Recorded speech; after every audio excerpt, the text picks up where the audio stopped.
చూస్ country delight, live better. ఇప్పుడే country delight app ని download చేసుకోండి. ఇప్పుడు మీ తర్వాత ఇండస్ట్రీకి వచ్చింది పెద్ద పాప, అంతేనా? తర్వాత అంతే చైల్డ్ ఆర్టిస్ట్ గానే ఇద్దరు చైల్డ్ ఆర్టిస్టే చేశారు పాపలు ఇద్దరు, అంతే. That's all.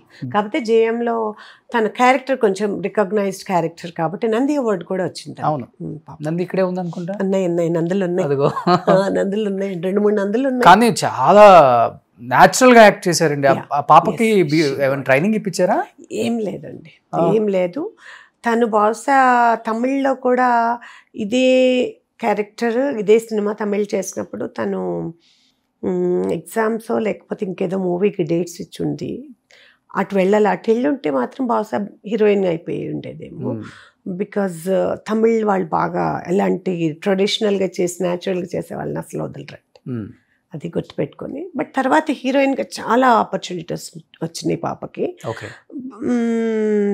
తను బాగా చదువుతుంది. సో ఇంజనీరింగ్ శ్రీనిధిలో ఉంది. ఒకసారి బయటకు వస్తే ఇంక లోపలికి వెళ్ళటానికి ఉండదు. మన రవిబాబు కూడా చలపతిరావు గారు అబ్బాయి.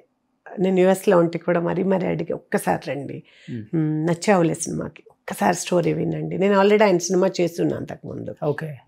తరుణ్ సినిమా చేస్తున్నాను. నచ్చావులో ఫస్ట్ హీరోయిన్ గా అడిగారు. చాలా రిక్వెస్ట్ చేసి ఒక్కసారి స్టోరీ వినండి, సూపర్గా క్లిక్ అవుతుంది.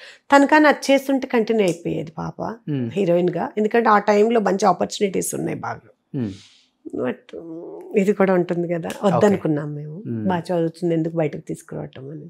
కానీ ఇప్పటికి జయన్ సినిమాలో గుర్తుండిపోయే క్యారెక్టర్స్ సదాది సదా చెల్లెలది. అవును, చిన్న పాపకి ఇంట్రెస్ట్ బాగా.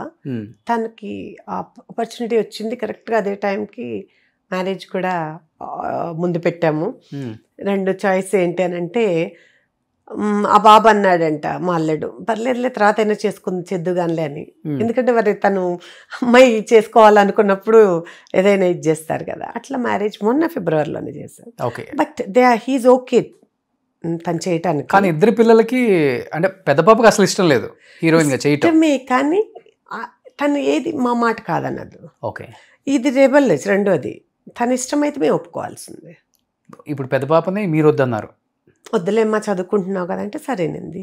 చిన్న బాబుకి వద్దులేమ్మా ఎందుకు హాయిగా అంటే నేను చేస్తానండి. సరే అనేసాము. సో ఇంక ఇప్పుడు she is having some opportunity. ఇప్పుడు పాప చేయడానికి రెడీగా ఉన్నారు అయితే? ఎస్. ఇప్పుడు జాబ్ చేస్తున్నారా? లేదు, తన బిజినెస్, తను మంచి యానిమేషన్ చేస్తుంది లండన్లో. She is very talented. మంచి ఇవి కూడా వేస్తుంది. తన పిక్చర్స్ పైన ఉన్నట్లున్నాయి వేసినవి. చార్కోల్తో మిమ్మల్ని అలానే దింపేస్తుంది యాజ్ ఇట్ ఈస్ పేపర్ మీద. ఓకే. కానీ she is very good artist in that way also. టైంలో మీరు చూస్తే వాళ్ళ తర్వాత వాళ్ళ పిల్లల వాళ్ళ జనరేషన్స్ని ఇండస్ట్రీకి వద్దు, దూరంగా ఉండండి, ఇది మాతోనే అంతమైపోవాలి, ఇక్కడ చాలా ఉంటాయి, ఈ ఫేము, నేము, మనీ ఇవన్నీ ఓకే, ఇంతకు మించి దారుణాలు చాలా ఉంటాయి, మనకొద్దని వద్దన్న వాళ్ళు చాలామంది ఉన్నారు. మీరు చూడండి, పాత మన శోభన్ బాబు గారి పిల్లలు కానీ ఎవరు రాలేదు. మీరు చూసుకుంటే ఒకసారి జగ్గయ్య గారి పిల్లలు కానీ, కాంతారావు, ఎవరు రాలేదు. హీరోయిన్స్ పిల్లలు కూడా రానివ్వలేదు. అంజలిదేవి గారు, వాణిశ్రీ గారు, ఆ జనరేషనే రోషన్, ఆ జనరేషనే. బికాస్ అప్పుడున్న సిచ్యుయేషన్స్ వేరుగా ఉండేది. అందులోకి వస్తే ఇండస్ట్రీలోకి మంచి అప్పటికన్నా చెప్తాను, అప్పుడే బాగుండే కొంత గొప్ప, ఇప్పుడు అసలు బాగాలేదు కదా. అట్లా కాదు, అక్కడ మైండ్ సెట్ మారిపోయింది రోషన్. అప్పుడు ఏంటంటే ఇండస్ట్రీలోకి చాలా మంది డ్రామాలు చేసేవాళ్ళు కదా, లేడీ ఆర్టిస్టులు కూడా ఉండేవాళ్ళు. కానీ స్క్రీన్ మీద కనగానే ఒక రకమైన చెడు అభిప్రాయం ఉంది. మంచి సంబంధాలు, పెళ్ళిళ్ళు అవ్వవు పిల్లలకి, ఆడపిల్లలకి. చేసుకున్న వాళ్ళు ఇప్పుడు శ్రీదేవి గారు లాంటి వాళ్ళు వీళ్ళందరూ కూడా చేసుకుని సెకండ్ మ్యారేజెస్ చేసుకున్నారు. ఇవన్నీ మైండ్లో ఉండేది, అందుకే వాళ్ళు ఎవరు రానివ్వాల. బట్ ఇప్పుడు చూడండి, హీరోస్ పిల్లలందరూ ఆడపిల్లలతో సహా వస్తున్నారు ఇండస్ట్రీలోకి. ఎందుకంటే ఇప్పుడు మైండ్ సెట్ మారిపోయింది. ఇది ఒక క్రేజ్. వస్తే ఇంకా బాగుంటుంది అనే ఆలోచనలో ఉన్నారు. మా టాలెంట్, మా ఫేమ్, మా నేమ్ మాతో ఆగిపోకూడదని కోరుకుంటున్నారు. ఇప్పుడు కంటిన్యూ అవ్వాలని కోరుకుంటున్నారు.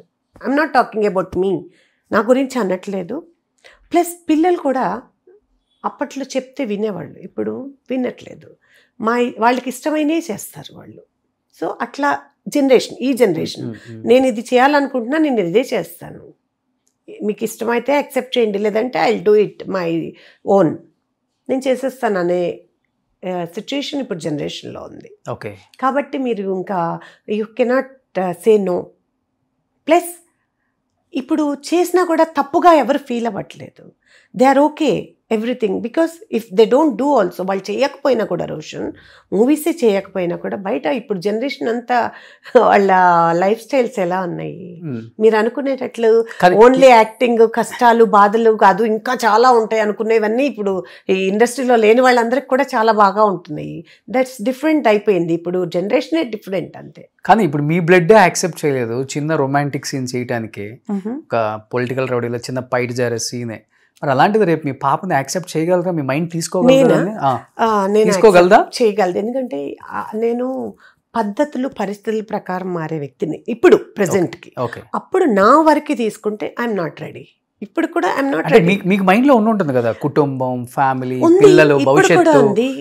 కాదు ఇప్పుడు ఇలాంటి క్యారెక్టర్స్ చేస్తే చిన్నగా చూస్తుంది సమాజం, డెఫినెట్ గా ఉంటుంది. సమాజం ఏమీ అలా చూడట్లేదు ఇప్పుడు. అప్పుడు కాబట్టి నేను చేయలే, నాకు ఇష్టం లేదు. నేను ఇది నా ఇష్టం, నాకు సంబంధించి. నా పిల్లల గురించి నేను అనకూడదు. నా పిల్లల గురించి నేను మీరు ఇలానే ఉండాలి, అలానే చేయాలని కమాండ్, డిమాండ్ చేస్తే వినే జనరేషన్ కాదు ఇప్పుడు. So it's their wish.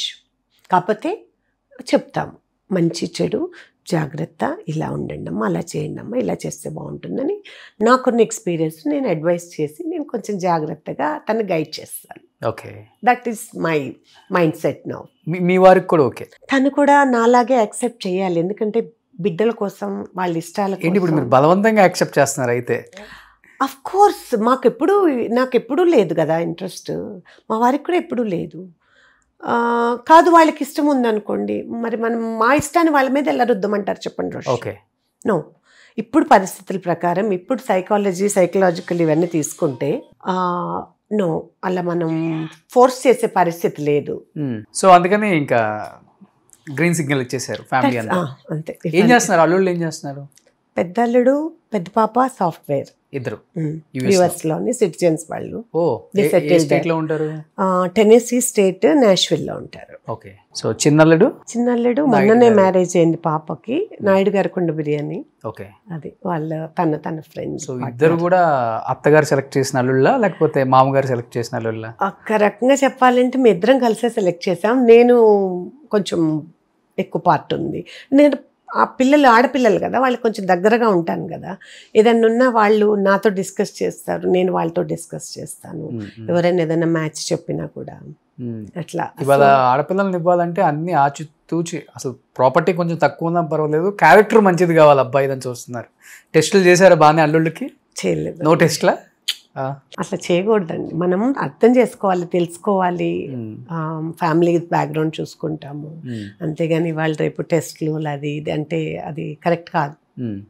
వాళ్ళ బ్యాక్గ్రౌండ్, వాళ్ళ ఫ్యామిలీస్, వాళ్ళ మనస్తత్వాలు, అదే మాట్లాడి డెఫినెట్గా అది మాత్రం ఉంటుంది. నేను మాట్లాడతాను, చూస్తాను, ఆ మాత్రం అర్థం అవుతుంది కదా వాళ్ళ ఎలాంటి వాళ్ళు. మెయిన్ మంచి పిల్లలు, ఇద్దరు మంచి పిల్లలు. ఒక ఆనందం ఉంటుందా? మా అత్త మంచి ఆర్టిస్ట్ ఒకప్పుడు ఉంటుంది, ఇద్దరికి ఉంటుంది. అప్పుడప్పుడు మీ నటన చూపిస్తారు వాళ్ళ దగ్గర కూడా గట్టిగా? నేను వాళ్ళతో చాలా ప్రేమగా ఉంటాను రోషన్. కూతుళ్ళ కంటే కూడా ఎక్కువ ప్రేమగా ఉంటా వాళ్ళతో. నాకు వాళ్ళే అల్లుళ్ళు, వాళ్ళే కొడుకులు. అది అల్లుళ్ళైనా కొడుకులైనా వాళ్ళే. పెద్దబ్బాయి, చిన్నబ్బాయి ఇద్దరు కూడా అత్తమ్మ అంటుంటారు. అత్తమ్మ అంతే. చెరో 100 కోట్లు ఇచ్చారు కట్నం? లేదండి, అసలు ఏమి ఇవ్వలేదు. నిజం చెప్పాలంటే ఏమి ఇవ్వలే. ముందే చెప్పేసాం ఏమి ఇవ్వము, చెప్పేస్తాను. ఏదైనా ముందే ఉండాలి చెప్పేటప్పుడు. ఏమి ఇవ్వము, మీ కష్టం, మీ తెలివితేటలు, మీవి మీరు చూసుకోండి, ఏదైనా ఉన్నా తర్వాతే, అంతే. మాకు కావాల్సినప్పుడు మేము ఇవ్వాలనుకున్నప్పుడే ఇస్తామని చెప్పి. ఓకే, అలా అయితేనే, అంటే అప్పుడే వాళ్ళ క్యారెక్టర్ తెలుస్తుంది రోషన్. ఆశతో, డబ్బు మీద ఆశతో వచ్చే వాళ్ళ మనస్తత్వాలు వేరుగా ఉంటాయి. అలా ఉండకూడదు. ఓకే, వాళ్ళు కష్టపడి వాళ్ళ టాలెంట్, వాళ్ళ ఎవ్రీథింగ్ వాళ్ళు ప్రూవ్ చేసుకోవాలి. ఇప్పుడు నా హస్బెండ్ అలానే తన టాలెంట్, తన కష్టము, తనకున్న ఈ స్కిల్స్ అన్ని తను ఇచ్చేసుకున్నారు. నేను అలాంటి దాన్ని. సో నా పిల్లలు అలాంటి వాళ్ళే. వచ్చి ఆ భర్తలు కూడా అలా ఉంటేనే వాళ్ళు హ్యాపీగా ఉంటారు, లేకపోతే అడ్జస్ట్ అవ్వలేరు. ఓకే, సో అలా వాళ్ళు యాక్సెప్ట్ చేయడం కూడా గ్రేట్. అలా పెళ్ళైన తర్వాత అయినా కానీ ఎక్స్పెక్ట్ చేస్తూ ఉంటారు, చేస్తారు, బిజినెస్ స్టార్ట్ చేస్తున్నాము ఉంటుంది, మాటలు వస్తాయి కానీ ఎక్కడైనా ఎప్పుడైనా.